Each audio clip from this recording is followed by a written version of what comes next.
Hello and welcome into the Sorare Data Show. I am Andrew Laird. You can find me as Lairdinho on Sorare. Joined today by GatorGuy231 and Surfula, who I think was fixing his window or something like that. This is a classic show with Surfula where he says something to me in Discord, and I'm like, I have so much to say, and we have to like talk this out. So just come on a show. And he's like, yeah, I'm free. Let's do it. So Surf, thanks for coming on. That's all right. No props. Always glad to be here. Always glad to be here. I feel like I have to warn people about this because people get a little antsy when we start talking about super rares. So we're going to talk about super rares, but it's way more than just super rares. And so if you're somebody who's like, I don't care about super rares, I'm not going to listen, I think you should listen because there's going to be some good stuff going on. But we are going to talk about super rares anyway. Surf, I got to pull this up because the line that you used about why you play super rares really encapsulated everything for me with super rares. And yet still, I feel dumb playing super rares. Oh man, where can I find this? Do you remember when it was? Which time? Yeah, that's why I'm trying to. Here we go. Got it. You said, I don't play super rare for any logical, financial, or economic reason. I play because I love the feeling of being the only owner of Franco Diaz, whoever that is, so that when he's eventually really good, it'll just be a cool, satisfying thing. Oh, and Keith apparently loves it with the balloons. Can you expand on that for a quick second? And now that it's been 2 days, do you still feel that way? Yeah. Like, I definitely used to play super rare more because for those more like financial, logical reasons, thinking I can yield off this and I can make stuff happen. But like with the way the game is now, it doesn't feel as realistic that that's the case, especially where I was playing as well. I think contender super rare is like you're really playing for the love of the game there, kind of thing. It's not like the most lucrative of places. Can confirm. Yeah, but like at the same time, I'm still super duper drawn to the idea of like this card is the only one or only one of 10. It's so scarce. I'm still drawn to that idea of if this guy is really, really good, I'm going to be the only guy with him. And it almost feels like more of like a kudos thing. Like, yeah, I've got that rather than anything else. Like it doesn't, yeah, like I say, it just doesn't make tons of sense in a way. But yeah. It feels like playing super rare is just like chasing a dream that you get the top score and you get that great reward, and yet there's really not much evidence that that great reward even exists, and yet we keep playing, and Keith is sitting there wondering if he should keep doing it or not. You're muted. That was Sorare trying to mute me. No, yeah. I was actually saying there's not a wonder. I mean, I'm pretty resolved that I think I'm the next one to exit out of super rare. I will say as making my mind up on that. I don't know what it is to draw, but there's part of me who's like, I know the moment I do it, they're gonna make super rares great again, or something like that. Like, hold on. Actually, that's wrong. They were never great, or they were in Rare Pro, as Johnny just said. But like Keith, what are the cards that you have like the strongest, almost emotional attachment to? Like, I mean, like the one I have listed on the market right now is a Virgil van Dijk super rare, which is a jersey mint. Which I was like, what was it later? Like 2 days ago when I kind of made the decision. I went back. I don't know if either of you all do this. If like it's a card you really like, you go look what you won with it, and then all the memories come back, and like all those endorphins and all that good feelings, and like it's been a wildly like great card for me, and I can't really use it now. Don't you say that. I don't want to play it in rare. That's different. I mean, and here's the funniest thing: if I would play a Virgil van Dijk in rare, well, my collection score is a lot better from last season, so I should actually buy the rare Virgil in that form and go. So, oh man, I feel like your Van Dyke equivalent was like my Brunetta, and so like for those who aren't aware, I sold like nearly all of my gallery recently, like 50% of it, and I ended up buying Brunetta back because I bought a couple of cards straight back off Pug Trader after I sold them all to him. That was a wise move. Yeah, in hindsight, just or did you actually do well? Like I don't think I don't think I did too badly on the ones that I bought back. I think I probably lost out a little bit, but I don't think the haircut that I took on those was actually that bad. In a way, like when I did the maths in my mind, I think there were some cards that he probably overvalued, and especially with the direction that they've gone since. Some of my super rare goalkeepers, like I'm pretty sure he was valuing it a bit more than I sold them for, a bit more than what I thought they were worth at the time.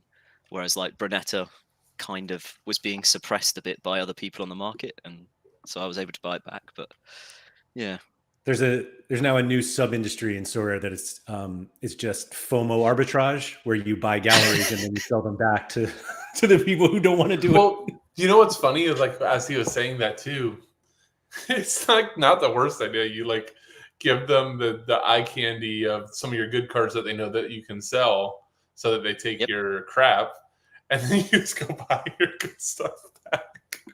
Because he took a lot of crap off me. You know? Right. There was a lot of crap in there. But I mean, you can tell us, and I've heard a couple other people that have sold out. Like, you have to give those guys something good. You can't just give them a pile of trash and expect like fair valuation.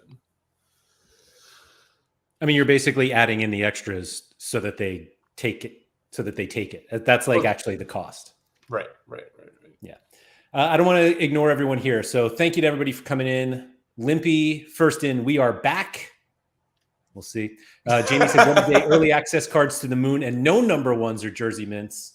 And Carrie, yes, you made the podiums. And congratulations. Toby says, we are so back in Scosmo. Absolutely immediately. We are absolutely not back. Nico is just laughing at us all. Bob, before I even keep going, tomorrow's Sorare Andrews is about that topic. About you laughing? Not maybe. You know what? Yes. That's the topic. We are going to discuss not whether we are back, but what back we are even back to and what that means. So anyway, that's tomorrow. Bob Franklin, pre-sales are mad, waiting for the buyer's remorse to sink in, for these people to rage sell to the bots before their players even play a game from the new season. It'll happen. Daniel Cooper, 100 minutes early and no podium. This is worse than the early access card prices. Toby's very excited about Sorare data today because he won a Rafael Leao from the Euro lineup projection competition. Well deserved. So Toby, well deserved. Way to go. Brendan, hello everyone, back for a live. Been a few weeks, been away working recently, so I haven't had a chance to catch a live but watch all past broadcasts. Thank you for doing that, Brendan. And everybody knows if you're like somewhere else working, you can still watch. It's okay. B Green, new sales are interesting to say the least. I'm interested to see if the 33x multiplier from last sale on tier 4 limited random guys is sustainable. I'm going to take the under on 33x. Anyway, Kusche said, I think we all feel pre-sales are mad, but I've checked some cards compared to last year, new in-season. They were quite similar, priced at the start. Shout out to Peter Stoyanov, who says that we didn't see this with MLS, which is true. Toby said, I love that the prices are mad. Hype is only good for everyone except for the guys paying for it. Is it Tavernier or Tavernier? I don't know. I see his name. I think I've been... I'm not sure I've ever seen it heard it spoken other than that second one was where in my head it's Tavernier. Yeah, Tavernier? I've always gone Tavernier. I think that sounds like very American to me. Like Which one? Mine sounded American? No, Tavernier? yours sounded like my 5-year-old. I don't even care, to be honest. I hope that he goes to Saudi and we never have to talk about him again. Sorry for those who are bidding on him. Anyway, Blue Tomato said Andy will tell us tomorrow if we're back. So yeah, it's as simple as that. Dream Oblivion, what will the prices be for early champ cards? Keith? We'll get to that. Mike Basson, what's up? Scosmo saying, I can tell you today that we're not. All right, so maybe it's tomorrow. Are we back if cards sell for 113x their floor? Maybe. No. Mike said, today people are loving it. August 1st, Twitter will be bitching as much as Keith was for winning level ups. Hey, Keith. Yeah, that worked. How do you like boxes now? Surf, did you see what Keith got from a box the other day? I did not. I don't. Wait, I think I heard him mention it. There was I don't remember though. Mbappe limited from I didn't know that. From a Rivals Essence one. So yes, Laird, and answer your question. Yes. I like box. I never dislike. I love the feeling of opening a box. I hated knowing what was in the box before it got opened, though. Like I knew a level up was there. I thought you were going to say you love Rivals boxes, but not pro boxes. I'm pro. You actually said it with Peter too. Sorry to get us off topic, but you said it with Peter about. I think you guys were like talking about like if you ever stopped winning cards and it was just like Essence. That just takes away so much because there is. Peter said it like perfectly. He's like, when I win cash, I'm not looking forward to 2:00 to open my stuff. I know what's in there. But when you win like a T2 or T1, you're like, you got that little excited feeling. So I get it. KB, or actually Peter is here. Can't wait to get sidetracked by the crazy prices. Yeah. KB, we had the Gary B boom. Now is the Kareem K boom, which I believe is Kareem Konate, who was the first one that went nuts. B Green said, whomever bought the rare Matt O'Reilly for $409 waited 5 minutes for the instant buy price of plus 30% to populate and then immediately relisted the card he just won for 1% less than the instant buy. I feel like if that was the situation, you would just buy the instant buy. Right, for the bonus. Yeah, right. Like you have to go much lower than that. Mike said, hoping Pavel includes these pre-sales in his algorithm, then we can finally offload our shit cards for decent prices, which it'll never work. Never work. Ryan Dino, never mind the unique price watch shows. Now it's the limited. That's terrible. Oh, just terrible. Anyway, Ryan, what's up? Simo. Ooh, Scosmo. Sorare cards are like cars now. Buy a fancy new one each year to keep up with the Joneses at high prices. The minute you buy it, it halves in value and just devalues until it blows up for scrap. I guess that's like chatting with Scosmo all in one line right there. Right? Totally. Yeah, Chani wants Rare Pro to come back. To go back all the way to Surf's like, I have that one guy just like this, like having a Wu Lei super rare. That's right. That's right. I'm going to skip everyone else. So I apologize if you weren't already in. Oh, wait, no, sorry. I got one more. Bobby said, just wanted to tune in because Bobby won a Jamal Musiala rare for finishing 4th in the Euro projected lineup competition. For those of you who did not see, the winner got Jude Bellingham. Amazing. Which is fun. Anyway, let's get back to this by this comment from Dyad. Maybe. I'm fully with Surf here. I own a 1 of 2 forward super rare Dinkchi. I don't know. I guess I should look to see who that is. But anyway, it feels special and I've grown a deeper attachment to that card. So you just want to be cool. That's why you buy super rares. It's like I was saying yesterday, like really now people always talk about like playing limiteds for fun.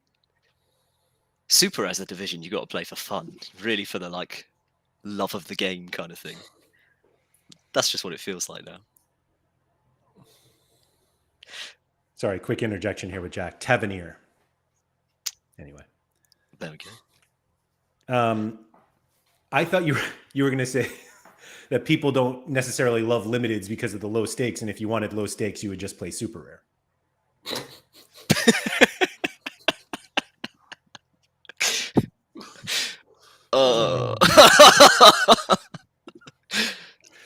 Chris also said people are selling super rares to buy early access limiteds. Yeah. Somebody made a joke that like what were we talking? Oh, it was in the Sorare Scandinavia Discord. Midtjylland have a new goalie, and they're like, how much will his card cost? And somebody was like, oh yeah, the limited will be 10x what it is now. The rare will be 10x what it is now. And I was like, and the super rare will be a quarter of what the price is now, just because super rares don't go up. Is there any hope for super rares? I mean, I kind of, like I say, I think the optimistic thing in a way is that it is still kind of fun to own these cards. And so I feel like it wouldn't take much. And I think I said this to you, Led, that there are cards that I really want to buy in super rare that I'm not, because I'm kind of trying to think with my head a little bit more and going, I'm not going to do anything with that, so I better not buy it. And so it would almost take like the tiniest little shift for me to go, oh yeah, I'll just, everything that I sold, I'll just buy stuff back. And it wouldn't really take much for me to want to do that. And I think there'd be a lot of people in a similar position in a way. So the part that I wanted to get to, and it was actually somebody had, I think it was tweeted me today about the fact that super rare is like easier to win.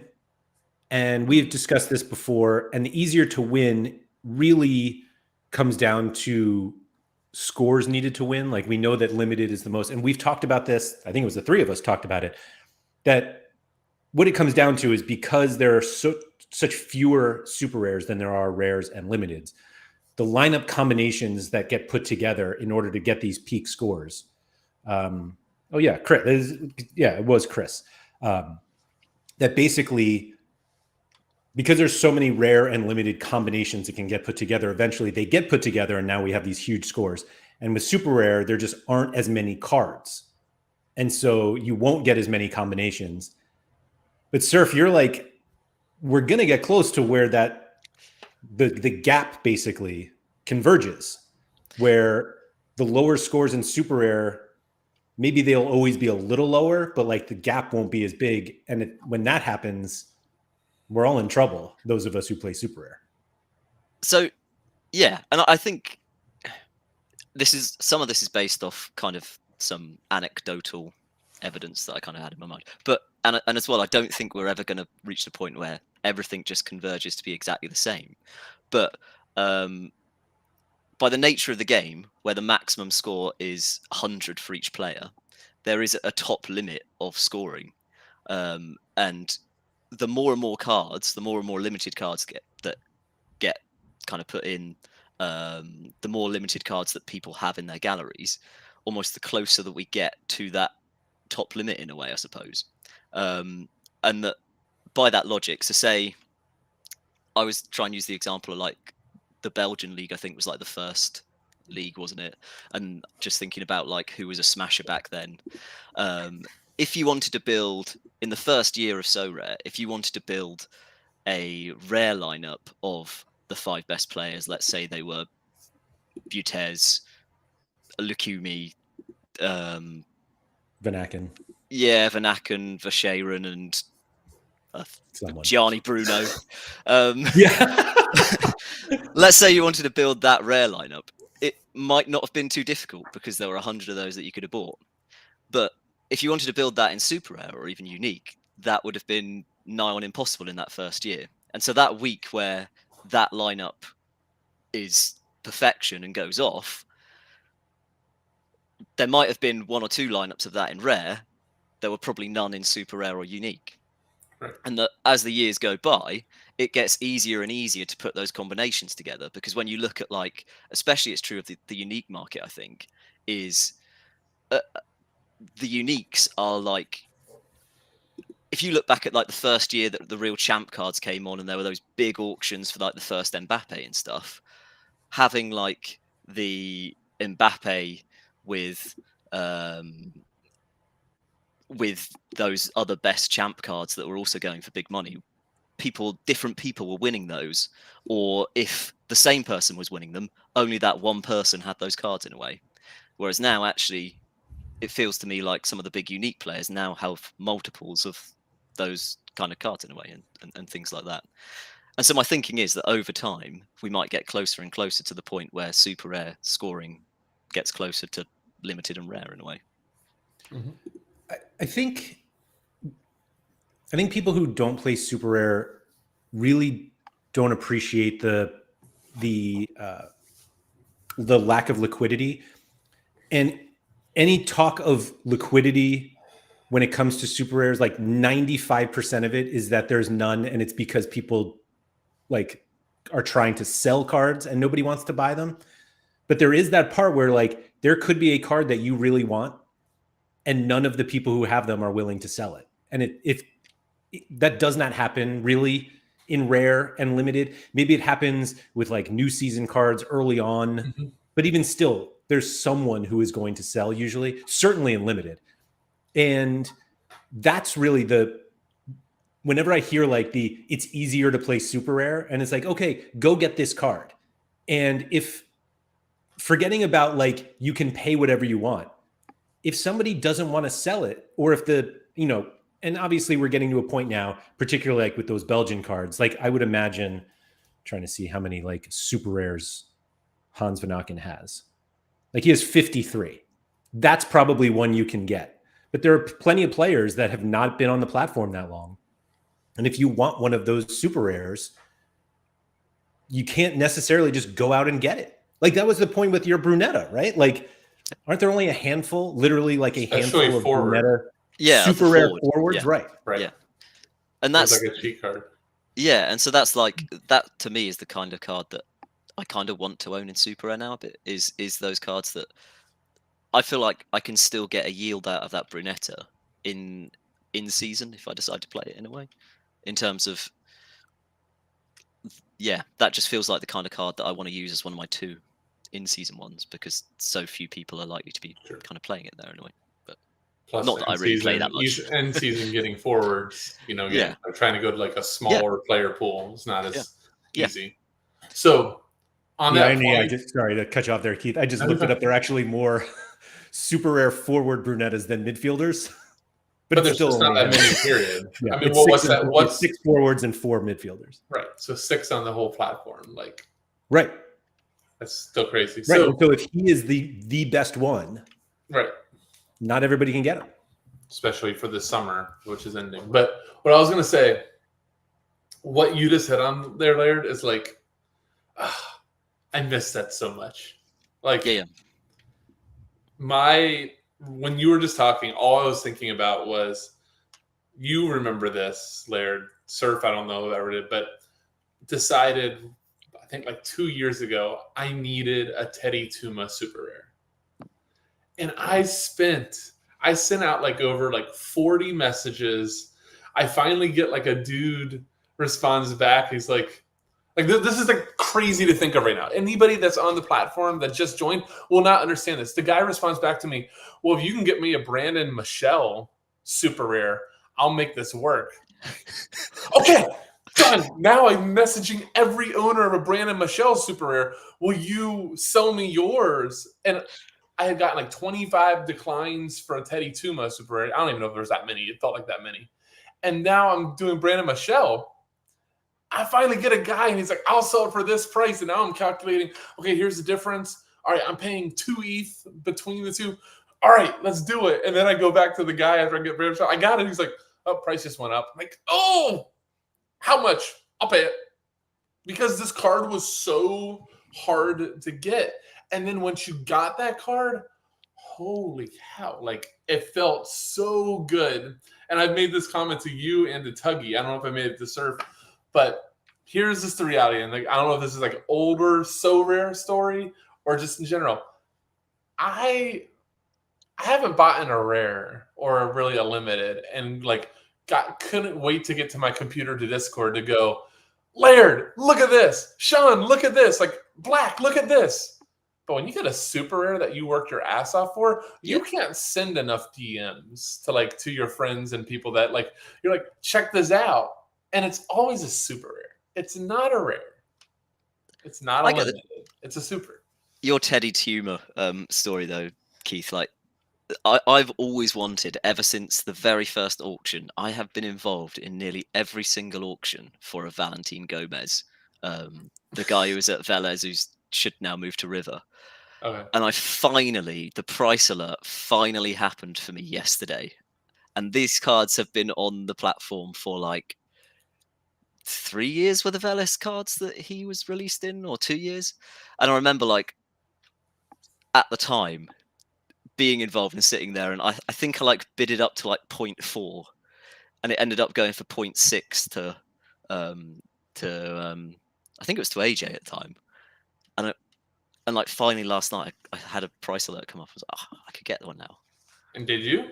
I did, yeah. I bought it. Okay, good. Yeah, I mean, and I've kind of You're called on him now. cool. Yeah, and I've kind of called on him a bit now. I didn't think he was at the time. I thought, oh, this guy's going to be like the ultimate SO5 perfect defender, and finally, I managed to get one. But yeah. You know what I thought you were going to say? No, I didn't, because now I want a deal. Yeah. Now what? I would do that right now. Yeah. Like, especially on like a super rare, I would totally, I'm like, you're going to have to go lower than that, dude. Yeah, but like if you were to like the buys I've made recently, I have bought super rares since like selling all my stuff, and I've definitely paid over the odds on almost all of them, just because they were cards that I genuinely wanted. I know I'm never going to be able to sell Facundo Rodriguez, probably, unless he really pops off at Estudiantes. I'm never going to sell him for like more than the 0.04 that I've paid for it. No one else is going to want that for that price, I imagine. But you know, is that the one you mentioned the other day to Keith and I? Like you Yeah, had I an think example. You were like, this card is probably like nobody probably pays 0.04 for this, but I don't sell for less than 0.3. Oh, And that it's was like, that's super rares right there. yeah, that was my Eki Fernandez that I've owned. Oh, That was right, the right, first. right. That was the first super rare I ever bought. And today there was like a link to Qatar or something on him. But like, hell no, I'm The not selling him. inevitability. Like, that's like one of the original Boca cards from when they first came on. It was my first super rare that I felt like I got an absolute steal off Pavel for. Like, you could pay me like a lot of money and I probably wouldn't shift it. KB said, I was trying to buy Celebration Edition cards and it's near impossible as there are only 10 in limited and people have ridiculous asking prices. I imagine it's kind of like that in super rare. It's almost just like that in super rare. My favorite is like when people try to figure out like the rare, super rare multiple. And they're like, what's a good multiple? And you're like, it's whoever's selling probably wants it. Right. And you're like, well, I'm not going to pay more than 4x. And it's like, well, then you're not getting the card. And they're like, no, surely somebody will. And it's like, if they don't, they're not going to. Simple as that. I have a question for you guys. I guess I butchered Brandon, Michelle, or Mikkel, or McKelly. I don't know. the guy's KB fixed it. I'm like, that didn't fix it for me. But if I did that same thing right now for Brandon, I'm not going to say his last name. How many of those? So I literally think it was probably like 25 declines. Now, would you expect more than half of people to go, well, what price? Like literally it was, no, I don't even care what you're offering me. The answer is no, because I'm going to play this card. What percentage of the base do you think now would be like, ears are open?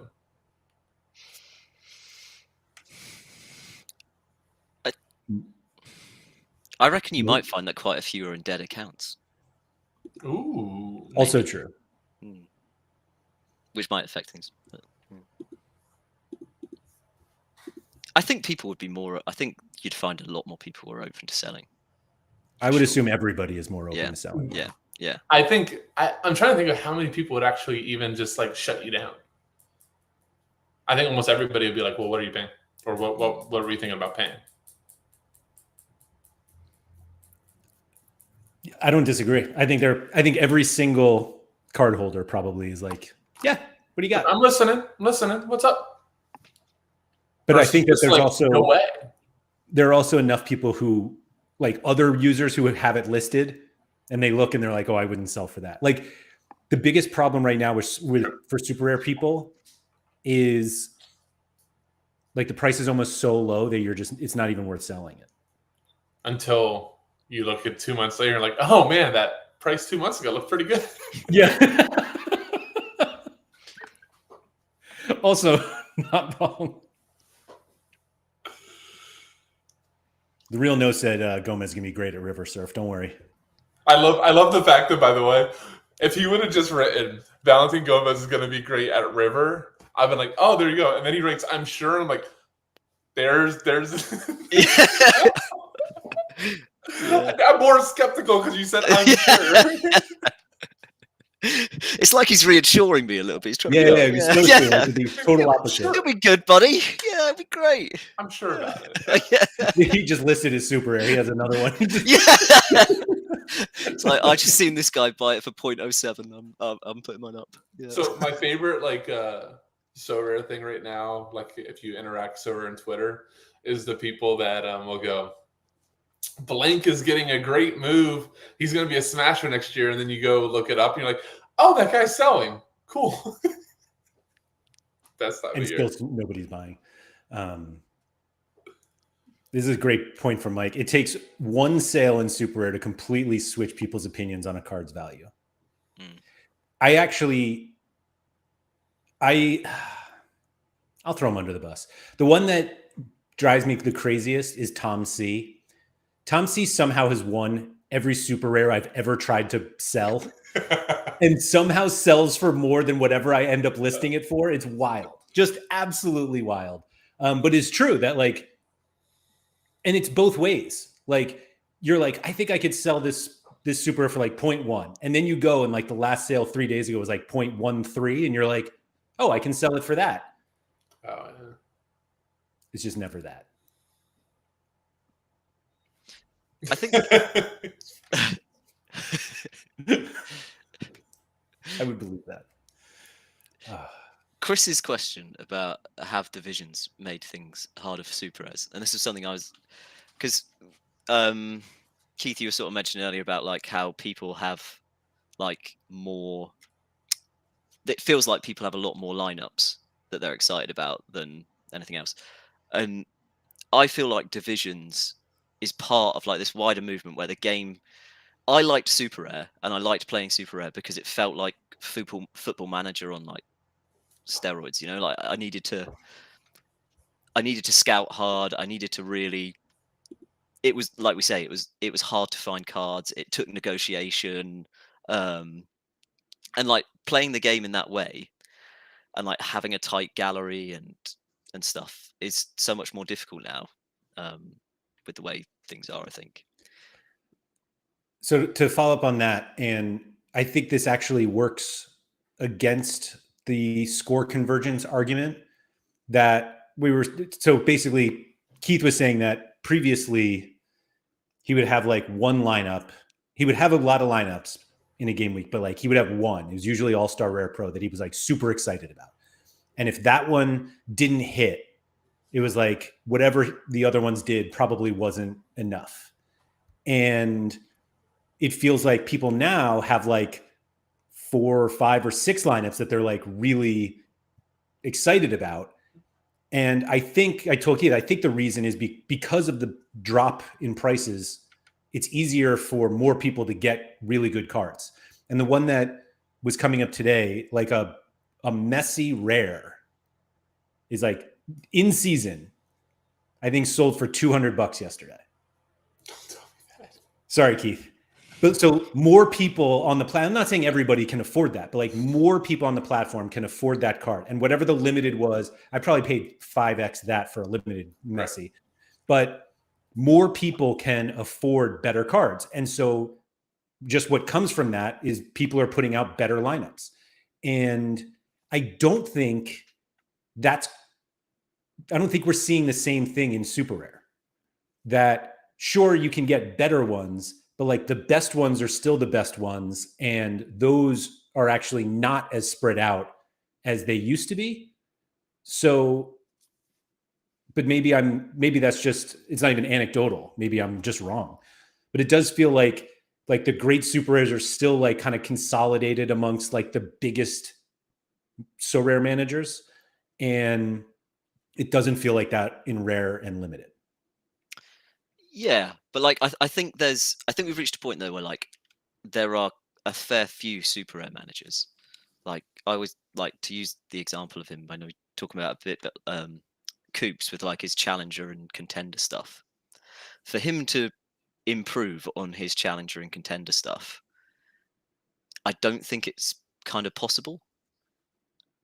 And like that to me almost feels like a limited or rare gallery in a way from like 2 years ago. Like building his gallery right now 2 years ago feels you almost couldn't, you surely could not have done it. Like that just wouldn't have been possible in super rare. Right.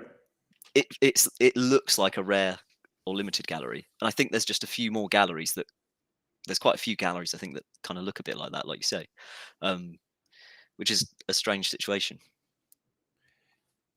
But do you think that actually slows the score convergence? Because it feels like limited and rare will actually continue to get high. Like it just feels like the chase to 500, meaning like when you need 5 100s to win, surely is faster at limited and rare, mostly because also more of those cards come out, like they obviously come out 10 times faster than each other, that I do wonder if it ever catches up. But then is Coops going to be going out and buying another Messi Super Rare next year and another one the year after that? And there's obviously the drive that he might want to in-season his. But I wouldn't see someone like that going out and buying another Messi. He might want to he might sell his old one to get the one in right. in season, and then does that Messi then ends up in someone else's hands possibly? I don't know. I just couldn't see someone like that hoarding a lot of Messis in a way. I don't know. I sort of feel like rather than it necessarily converging completely, I think we'll see weeks where there could be weeks where maybe super rare is right in line, and then the next week it's really way off, and things like that possibly. I don't know. Yeah, I mean I just think it increases the odds. It increases the odds of those game weeks where they'll be relatively close. Right. I'm going to jump in because I think I still know what you guys are talking about. And I was thinking about a point, but I think what happened with super rares and like why the I guess what the issue was in my head that you brought up, Surf, was you spread it out. So you spread out a division that already didn't have a lot of cards, and then you still are like making sure cards get paid like on the podium and then like a spot or two after on multiple divisions. So it just, to me, it's just like there already weren't that many cards that you really wanted, and they got even spread more thin. Like that's kind of like what it felt like to me, because now to your point, like if you get first or second, that even that you can't even like guarantee is like a good card anymore. And like that's the crux of super rare in general, is first or second still doesn't get you anything. Like you can get completely screwed. So I mean that's the problem just in general with super. Like I don't feel like in rare, you guys tell me if I'm wrong, but I don't feel like in rare if you win podium, you feel like you're in that much of a danger of getting absolutely shafted on a card reward. But in super rare, you definitely feel like that could happen. Yeah, I think that's a supply issue more than for sure. For sure. But then it just gets exasperated by the fact that you've got not only like cap modes right now, but then you have All-Star, and then you have contender, multiple divisions, challenger. So I don't even mean that. Okay. I think it's but let's throw that out. Realistically, if you take somebody like I was going to say Jude, but that's actually, I actually don't. Well, maybe Jude makes sense. So you Jude rare, and you have 40 that you can reward throughout the season. And you can win him in Champion, you can win him in La Liga, and you can win him in under 23.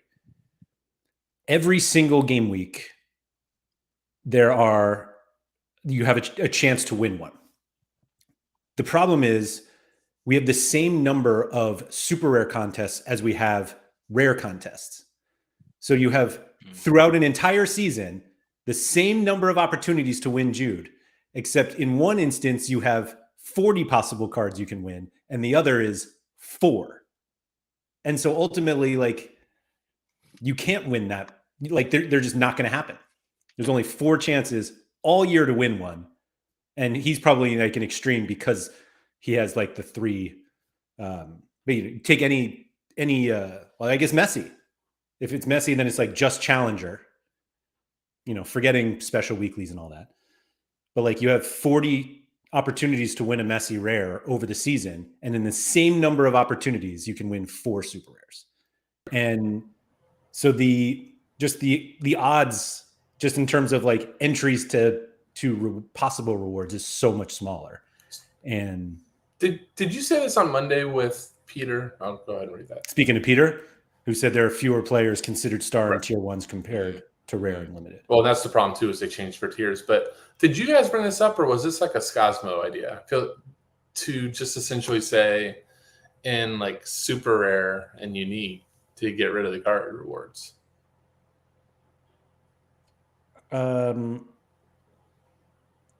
Scosmo has definitely been on that boat of getting rid of them, but like basically giving away tiered essence. Okay, that's what Scosmo's. I mean, what you just outlined is like, it is the crux, right, of super rare, is that everybody wants these couple cards and they only have 4 Judes to reward, and half the time they don't even reward the 4.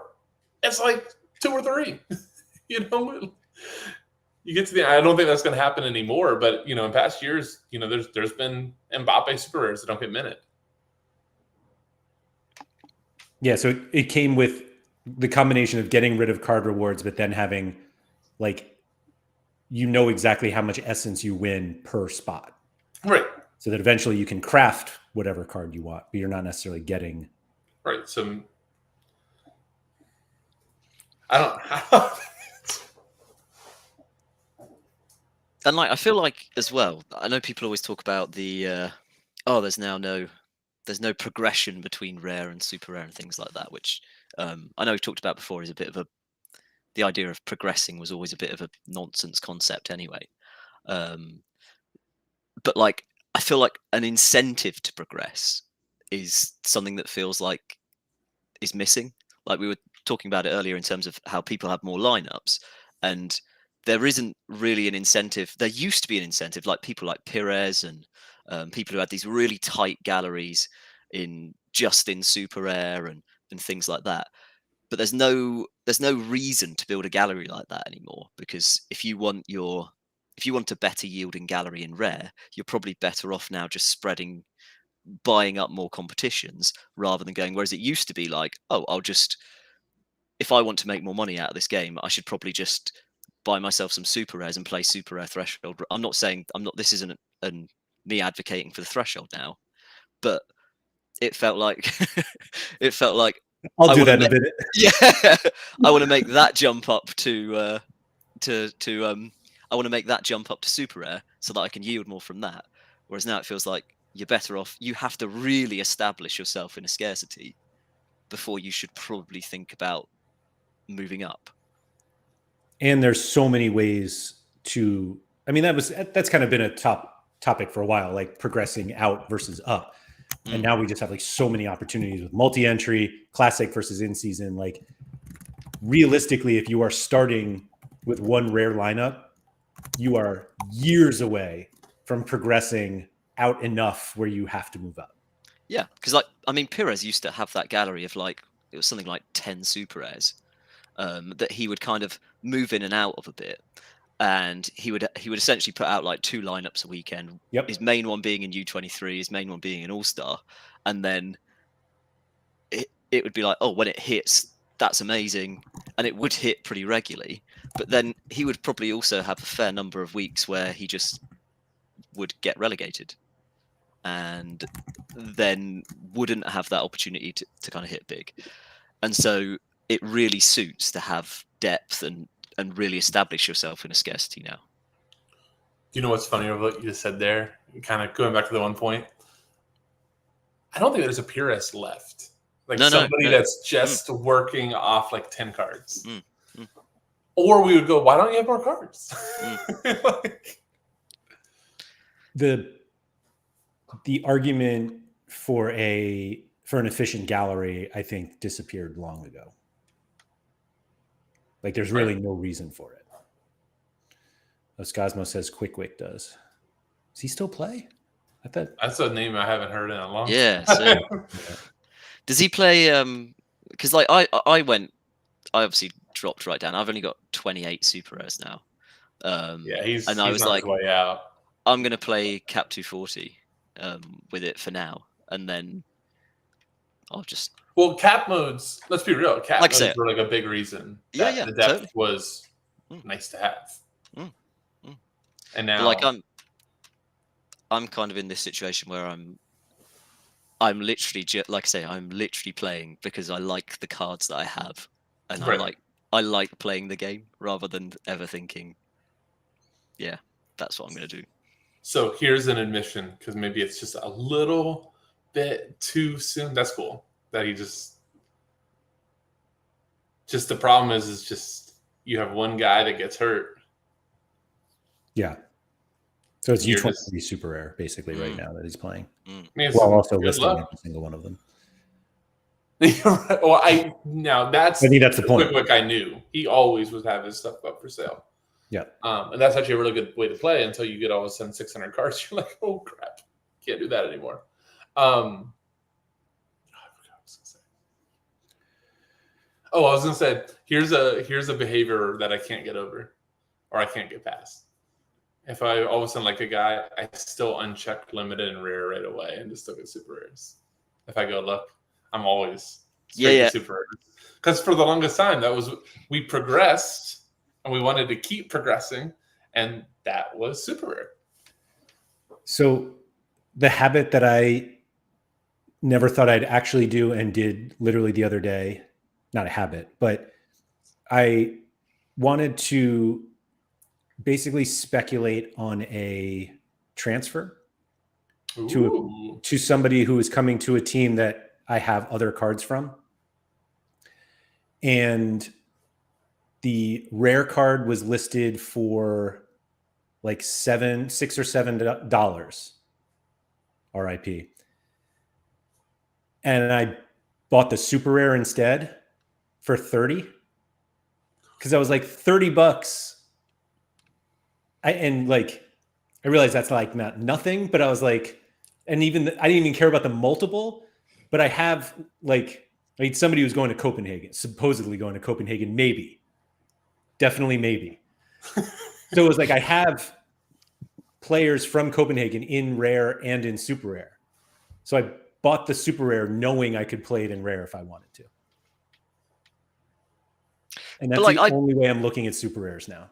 But that's funny because I've always said this, the hardest thing, because Peter mentioned it earlier about people don't like playing multiple scarcities anymore. And this was the hardest thing that I found when I moved to super rare, was I would look at a player who would be in a similar situation to the one you described there, Led, who might be moving to a club, and I think I want one of them. And I'd go look at the market and I think, yeah, I'll buy a rare.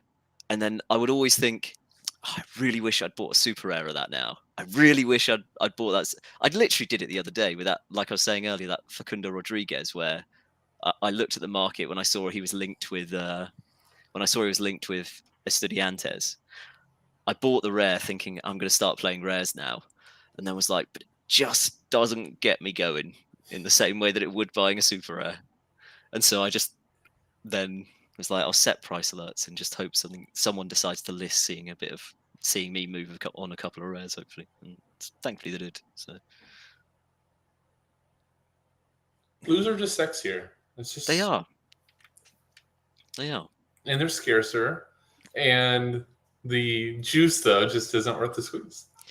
But I feel like, to me, this is like, and I don't know. I know we've kind of, the game has changed from, like I say, to me, this always felt like Football Manager on steroids. I was like living out the game that I'd constantly played on Football Manager, and like even in my mind of like where I was managing a football team, and I was doing it with some of my own real cash, and it just felt sexy and exciting. And now it somewhat feels a bit like this is fantasy football. So I'll add to that the conversation that Keith and I had with our good friend Tuggy. And Tuggy goes in and out of Super Airs a lot, and was talking about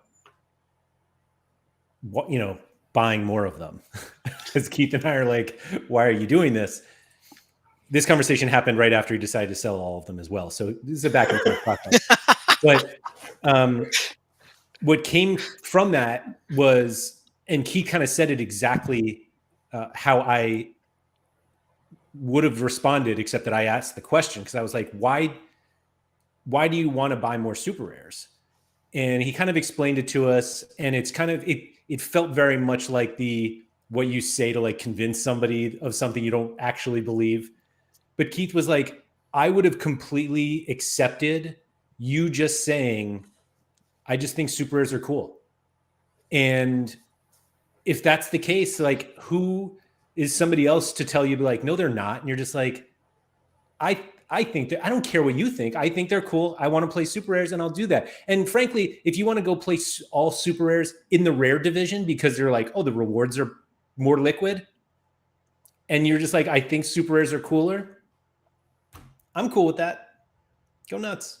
And just like, you're almost like hedging your bets. Like I've just seen a couple of people in chat go, but if super rares pop off, well, there's your bet hedging. And maybe you just don't buy the super rare goalkeeper, because that's still a barrier to entry, right? Like you just go, I'll buy the rest of these guys and I'll get my rare goalkeepers. I mean, what was it? Didn't you say Pranksy, was it for Champion last year, had all of his super rares and uniques and then bought a couple limited goalkeepers just for like spillover?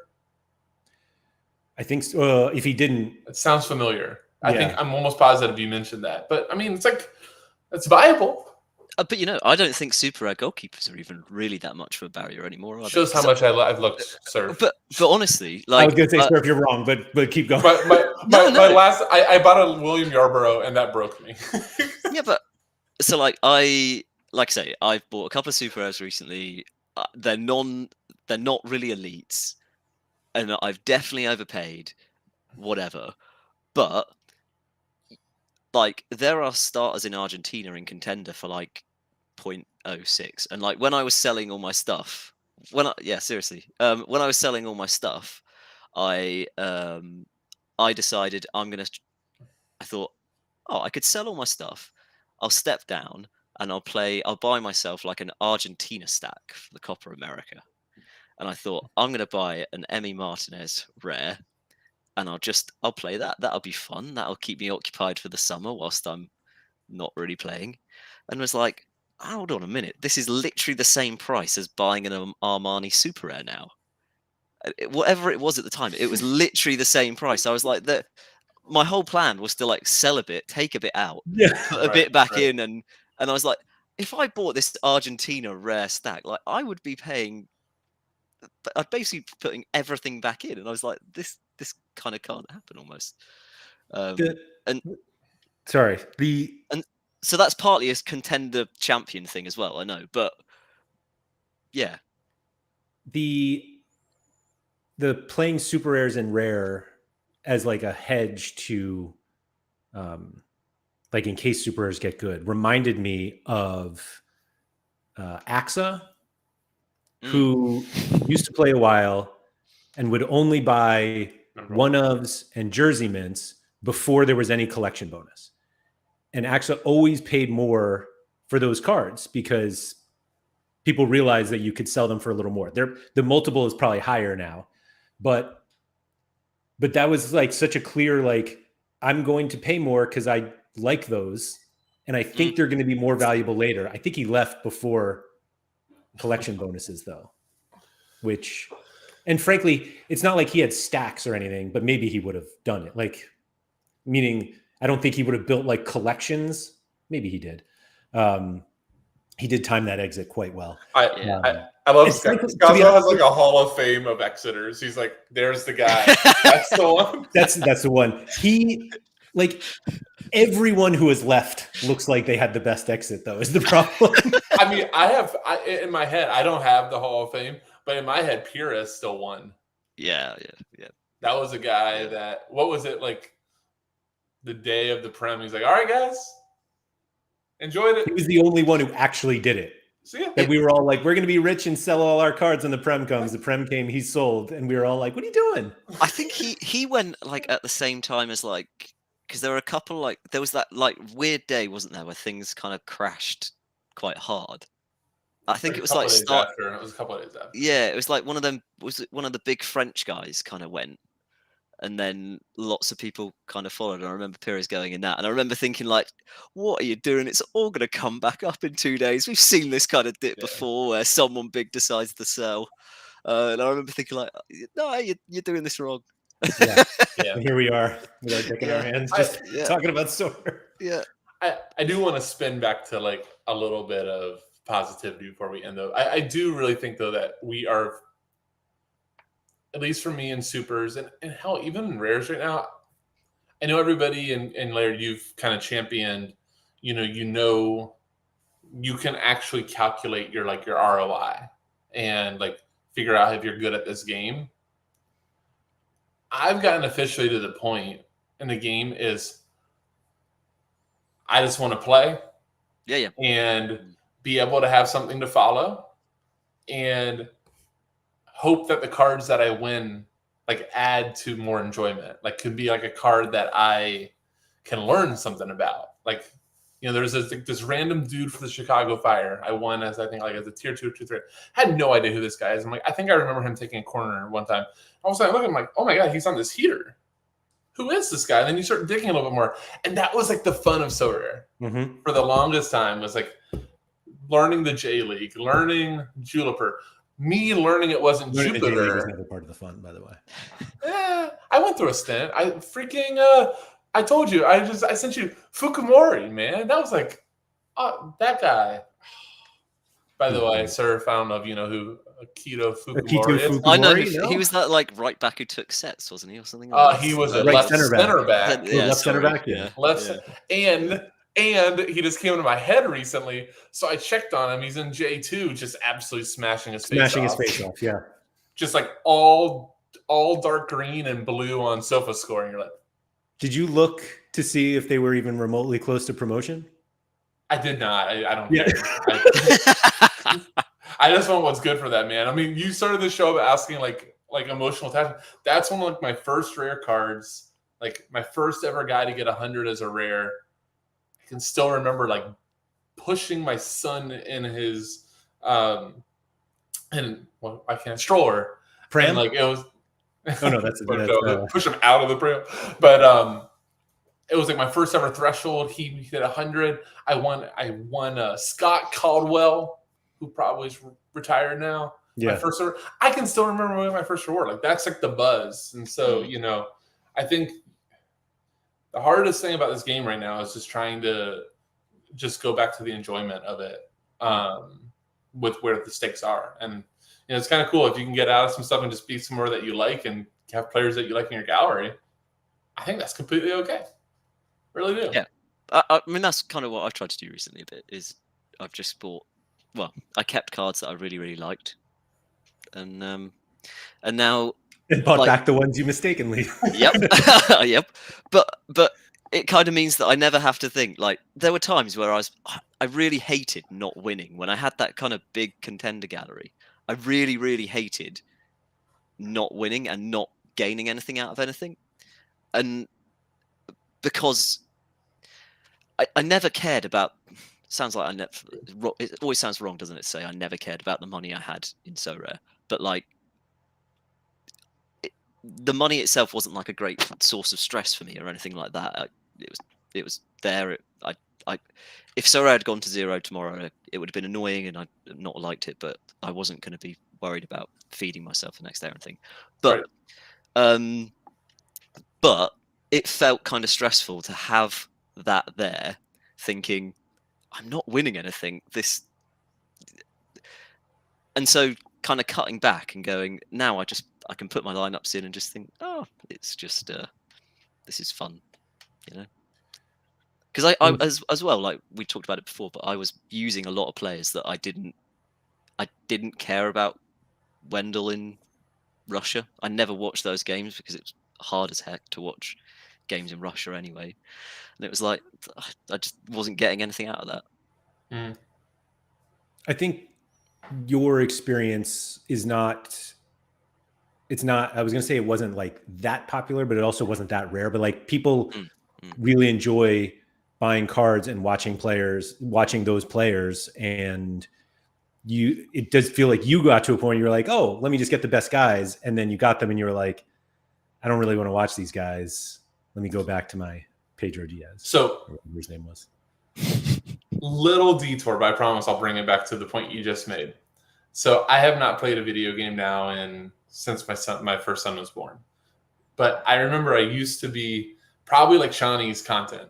Like I used to love doing on like FIFA, and I'm guessing the Football Manager's like this. I've never played Football Manager, but like take a crap team, build all these players up, like low budget. You had to do all this stuff.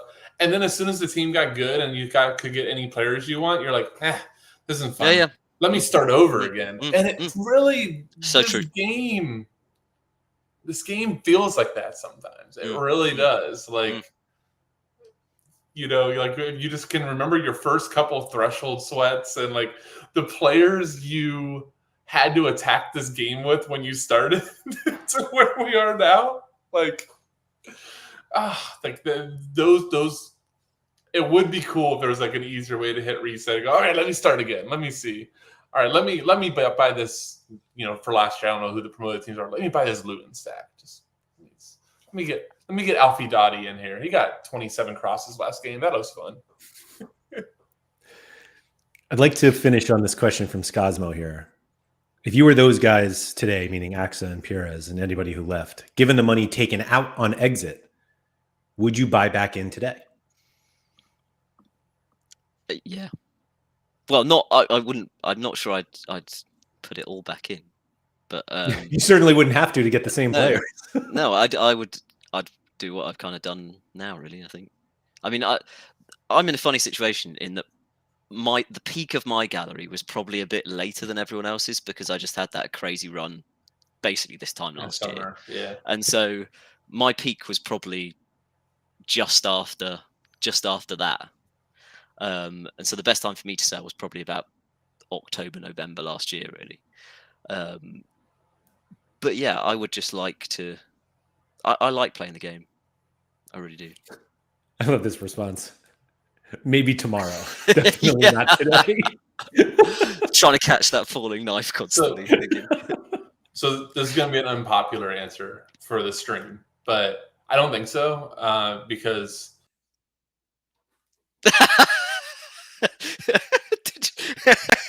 Sorry, Keith. I don't know what happened. I thought Laird just really hated your response to that. I did. That would have been better. I threw him right off. That would actually been better if I left and Laird's like, oh shit.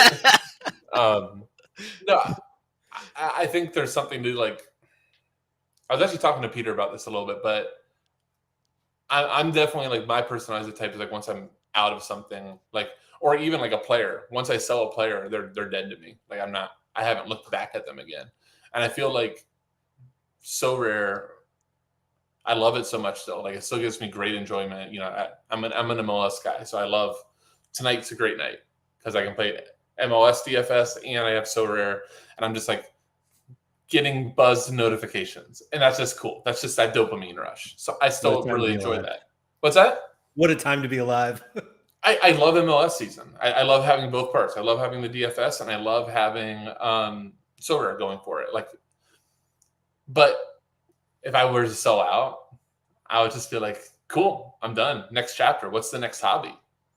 Like And I think that that's completely okay. Like what I said to Peter is, I think a very interesting concept that I don't want to talk about here, but it's like we all are going to have an end date at some point. There's always going to be at some point where we're like, this has been awesome, been real, had a good 12 years of Sorare. I think I'm on to my new track. Like, it's just a weird thing to think about. I'm not there yet, but you know, those guys decided, whether it was financial decision or game decision, or I'll be honest, during that time, I felt stressed a lot because of how much was in play. Like that was stressful, fairly high stakes game. And now I told you this, Laird, a couple weeks ago. I feel so much less stressed on my lineups. Like it's much more of I've always been on this stream. I hate doing lineups. I don't mind them nearly as much right now. I mind them a lot less on the buttons coming too. But it's not, doesn't feel like I haven't gone back to look and said, oh my God, if I would have put him there instead of here, I would have won. I don't remember the last time I did that. And in the old world, when those guys sold out and stuff, it was all I was doing the entire weekend was, oh my God, I put 100 in that lineup. If it was in Rare Pro, I think I would be winning. And it would like weigh. So there's part of me that likes the position we're in now. Yeah. From that just pure hobby aspect. There's kind of two things I wanted to pick up from what Keith was saying there. The first one is like, I find it really interesting. I find like Josh Forth and like Perez's people like that's relationship with the game now quite interesting, because I think in like the last month, both of them have popped into one of the chats I'm in like, oh, this guy's getting a move to such and such. I think he'll be a real smasher on Sorare now. And neither of them have got back in. But like So it's funny. funny. It's funny how it clearly must still occupy people who've left like view of football and like how they're watching it and how they're thinking about it still. Do you know what I think they're craving too? Because this is the other reason I'm still in. And thank you for bringing that up. I've been very, very fortunate to get invited into some really, really awesome communities that like they feel like friends, as weird as that sounds. Yeah. And I think they're in there because they're like, man, I wanted a reason to talk to Surf. And I haven't like had this en route, but I know he'll like this little bit of news. What's up, guys? Like, hey, I think this guy will smack. Like, you know, like that's kept me from not wanting to sell out. It's just like, I like talking to people. I like seeing the discourse that goes on. Yeah, and like I've got a lot of friends in real life who are like, who love football, but they don't have the kind of like weird obsession, these weird obsessive conversations about football in the same way that I do with people in Sorare. And that's interesting. And those weird obsessive conversations, totally normal here. Yeah, like you're not walking in and be like, this is gonna be weird. Yeah. Everyone's like, yeah, give me more. Yeah. You've actually said this too, Laird, too. I think when you were maybe talking about Sorare 7s or different like meetups and things like that, like even if you go alone, like don't feel that weird. Like you naturally gonna have something to talk about. Like, and you also don't have to worry about going there and goes, hey, so let's talk about your families. No. We're not here for those conversations. You go with your buddy to the bar to talk about that. We're here to talk about Sorare and meet in real life about it. So. Well, like walk into a bar, full of football fans. You could have walk into a bar full of football fans and start asking everyone about Akito Fukumori, and you'll get like no response. But you know, if they were full of Sorare players. Oh yeah, Akito Fukumori. Oh, wow, what a guy! Yeah, what a guy! He's smashing at Yokohama right now in J2. Yeah, they're third in the table. Yeah. And then you go to Sofa Square, you're like, I'm gonna follow Yokohama now. Because I don't know if I've told you guys this before. I might have done, but I play this like draft style fantasy Premier League kind of league with some friends that I pay real attention to for the draft bit because I find that really fun. And then I literally check in like at the end of the season and go, oh, I didn't do very well again. Because what I find really fun in the draft bit is putting in names of people who I think are going to be really good. And everyone in the chat afterwards being like, why the heck did Surf pick Julian Alvarez? Like, who the heck is that? That was like my first round pick when Julian Alvarez had moved to City. And I was like, no, I've got to have him. And I I really, I don't know if it's sad that I really get off on. Is that on people going, fan tracks? Yeah, fan tracks. Yeah. I quite like it. Yeah, it's the old like Togga scoring style system as well and stuff. That, Did you play Togga? Yeah, it used to be on that. Yeah. But I didn't. I never played it. So much to talk about, Surf. I never played it now. outside of Don't this worry, little everybody. league. I never played it outside of this little league. But and the second thing that sorry as well, to keep running on, but like Keith was mentioning earlier about like the stress he gets from his lineups and sorry, and not anymore. Sorry, But, you like, don't feel that stress anymore. Yeah, that must suck for you. But but I found when I kind of sold a lot of my stuff, it was really weird. But the most excited I have been in ages for a lineup was when I'd got rid of everything, and it was like, I think it was the only weekend when I'd gotten rid of everything, and I'd got rid of all my good guys, and I'd put out this lineup of like Petroli, Pater Castro, who's like this 37-year-old guy who plays for Gimnasia, who's, I don't know if you've ever seen him, but he's like really good at nutmegs, and like once a game he'll just nutmeg someone. And he used to play in Europe as well, a bit in Turkey, and I think maybe in Germany as well. But yeah, and then Benjamin Dominguez, who plays for Gimnasia, and Nicolas Fonseca at River. And like that was the most excited I've ever been to put in a lineup, just because I was like, these guys are really fun. And I was so much more excited than when my lineup was Sho Sasaki, Wendell, and all those guys, which is just a weird and kind of fun thing about Sorare, I suppose. But there you go. I can confirm nobody is excited about Sho Sasaki anymore. I haven't been following. I have seen horrible. I have seen though that like that Savio guy who I did have in Japan is like smashing. He's still smashing. The problem is if you always put him with Sho Sasaki, it levels out. Dead last. Maybe Blue Tomatoes is going to turn the tide here after they just bought a Sasaki. KB said, my girlfriend refers to me watching and interacting with this chat as, quote, chatting with your football game friends. And she thinks it's cute. Yeah, as long as somebody thinks it's cute, we're fine. Yeah. But just football nerds, that's all. Yeah. You guys got anything else? Hopefully we left on a positive note. I think so. So thank you everybody for coming. If you could please like, subscribe, all that good stuff. Shout out to Quinny, who helped us with I already forgot how to pronounce his name. Tavernier. I think it's Tavernier. Tavernier. How do you say it in Saudi? I feel like I should really know how to say it, considering the whole British thing and stuff. But I was going to say, if anybody should be able to say it, yeah, I feel like I should. And yes, great having Surf back. So thanks for the topic and for coming on, Keith. Good to see you. And I'll be back tomorrow first with Harry for the game week preview for this weekend. Danish Superliga is back. I was more excited about it 2 weeks ago, but we'll see. And then later in the day, Andy and I will tell you if we're back or we're not. We'll see. Thanks, everyone.